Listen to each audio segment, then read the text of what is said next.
నమస్కారం. నేను చందు. తగినంత భయం, ప్రాణకోటి లక్ష్యం, సుఖంగా జీవించడం, ఎలాంటి భయాలు లేకుండా నేర్పుగా జీవనయానాన్ని సాగించడం, సృష్టి ధర్మాన్ని అనుసరించి ఒక ప్రాణి పట్ల మరొక ప్రాణికి భయం సహజం. చిన్న చేపను పెద్ద చేప భక్షిస్తుంది.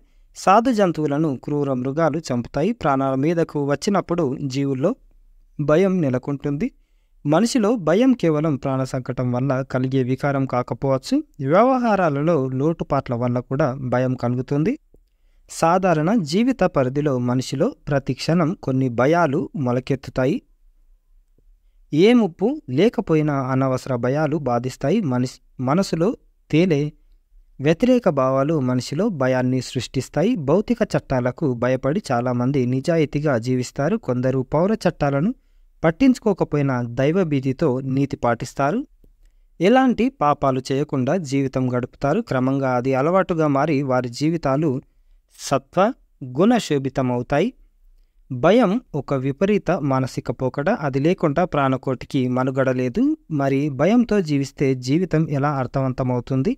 ఎంత మేర భయపడాలో అంత మేర భయపడితే చాలు. మనిషికి జరిగే హాని ఏమీ ఉండదంటారు విజ్ఞులైన శాస్త్రవేత్తలు. ప్రమాదంలో చిక్కుకున్నప్పుడు భయంతో మరణించేవారు కొందరైతే ప్రమాదం నుంచి బయటపడేందుకు విజ్ఞత పాటించి గట్టెక్కేవారు కొందరు.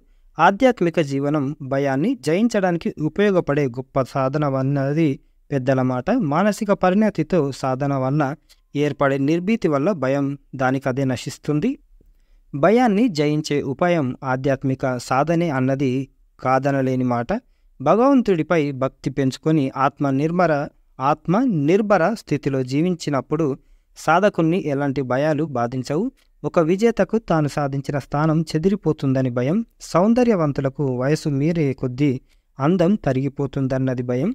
అధికారికి పెత్తనం చేకూరుతుందని భయం, చేజారుతుందని భయం. ఇలా ప్రతి వారిని భయం బాధిస్తూనే ఉంటుంది. భయం వల్ల లాభాలు సైతం ఉన్నాయి. మితిమీరిన వేగంతో ప్రయాణిస్తే ప్రమాదం జరుగుతుందన్న భయం లేకపోతే చోదకులు అంటే డ్రైవింగ్ చేసేవాళ్ళు వేగాన్ని తగ్గించడం సాధ్యం కాదు. రక్షక భటుల భయం లేకపోతే నేరాలు చేసేవారిని నియంత్రించలేం. ప్రాణభయం లేకపోతే మనిషి తన శరీరాన్ని సైతం కాపాడుకునే ప్రయత్నం చేయడు. భయం ఉండడం తప్పు కాదు, అతిగా ఉండడం మాత్రమే అనర్థదాయకం.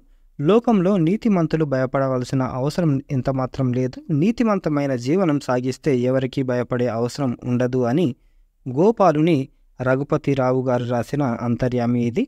తగినంత భయం. లైక్ చేయండి, షేర్ చేయండి, సబ్స్క్రైబ్ చేయండి. Thank you. ధన్యవాదాలు.